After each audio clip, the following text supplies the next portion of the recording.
अस्सलामुअलैकुम जी। Fundamental of physics Halliday Resnick Walker का 10th एडिशन है। चैप्टर 21 कूलम्स लॉ प्रॉब्लम 20 है। वो कहता है जी फिग 21.30 में एक अरेंजमेंट दिखाया गया तीन चार्ज पार्टिकल्स का।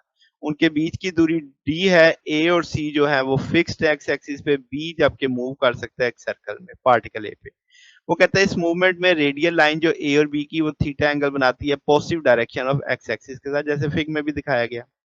अब वो कहते हैं यहाँ से दो सिचुएशंस क्रिएट हो रही हैं जिसमें नेट फोर्स जो है यानी magnitude of net electrostatic force जो पार्टिकल ए पे लग रही है ड्यू टू अदर पार्टिकल वो हो सकती है। वो दो सिचुएशंस क्या है कि बी और सी इधर हो और बी घूमते घूमते घूमते घूमते इधर आ जाए, तो वो एक दफा दोनों पैरेलल हो जाएंगी, एक दफा बी यानी एंटी पैरेलल वाला कंसेप्ट आ जाएगा कि इस दफा बी की फोर्स भी इधर सी की भी इधर, और ये आगे चल के मैं बताता हूँ। अब अगर नेट फोर्स थीटा पे डिपेंड कर रही है तो हम कहेंगे multiple of basic component of F not की सूरत में हम देखेंगे।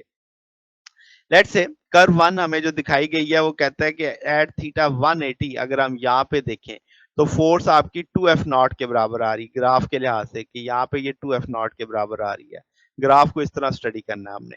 वो कहता है कि आप सिचुएशन कॉरेस्पॉन्डिंग जो कर्व वन है रेशियो बताओ पार्टिकल चार्ज सी की पार्टिकल बी से, यानी Q C over Q B निकालना है।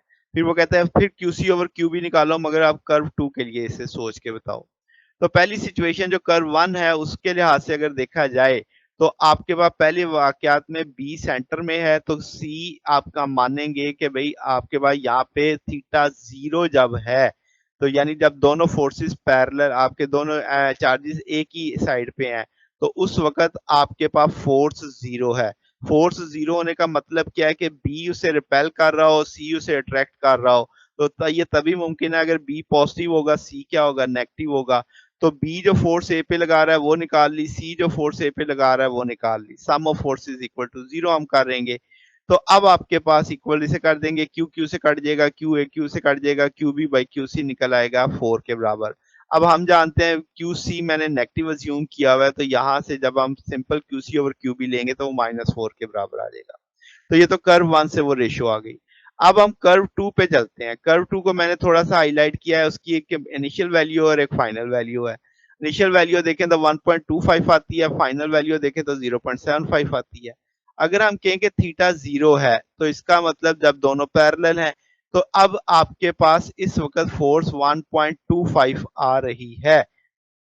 तो बी भी नेगेटिव सी भी नेगेटिव, ये दोनों ए को अपनी जानिब खींचेंगे।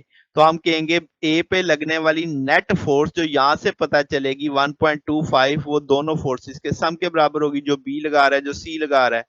इसी तरीका जब थीटा 180 डिग्री होगा, बी घूमते घूमते घूमते इधर आ गया, तो अब भी बी तो वही था मगर घूमते घूमते इधर आया है, तो अब दोनों का आप एंटी अपोजिट हो गए, तो 180 डिग्री जब जब होंगे तो 0.75 नेट फोर्स होगी, तो वो 0.75 एफ नॉट के तौर पे लिख देंगे। अभी बी वाली फोर्स के साथ मैंने नेगेटिव लगा दिया क्योंकि वो अपोजिट सिम्त में डायरेक्ट हो गई है। अब आप क्या करो, वन और टू को ऐड करो। जब वन और टू को ऐड करोगे तो ये टूल आ जाएगा। फिर आपके पास इसमें अगर आप देखें 1.25 F not, 0.75 F not, 2 F not हो जाएगा। ये आइडेंटिकल फैक्टर कट जाएगा, ये ट्वाइस टाइम 2 टाइम हो जाएगा।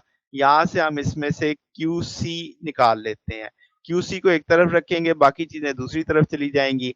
ये सारा फैक्टर आपका 2 से कट जाएगा, ये रिमेनिंग फैक्टर आ जाएगा। अब वो जो आपने 1 और 2 बनाए थे इस सोच से, उसको आपने सब्ट्रैक्शन करनी है। 2 को 1 से सब्ट्रैक्ट करना है, साइन चेंज हो जाएंगे, तो 0.5 एफ नॉट इसका आ जाएगा, ये अब कट जाएगा, ये आइडेंटिकल हो जाएगा, ये 2 टाइम हो जाएगा। यहाँ से क्यू बी निकाल लेते हैं। तो हमें तो Q C over Q B चाहिए, रेशियो उठा लेते हैं। हमें क्यू सी भी पता है, हमें क्यू बी भी पता है। 3 और 4 की रेशियो उठा लेंगे तो अब आपके पास ये 16 आ जाएगा। तो ये जनाब हमारे पास सोल्यूशन है। अगर आपको इसमें कोई बात पूछनी हो, डाउट हो, तो नीचे कमेंट्स में पूछ सकते हैं। वीडियो अच्छी लगी हो तो वीडियो को लाइक कीजिएगा, दोस्तों के साथ शेयर कीजिएगा, चैनल को सब्सक्राइब कर दीजिएगा। अब तक के लिए इतना ही, बकिया इंशाल्लाह नेक्स्ट देखेंगे। ओके, अल्लाह हाफिज।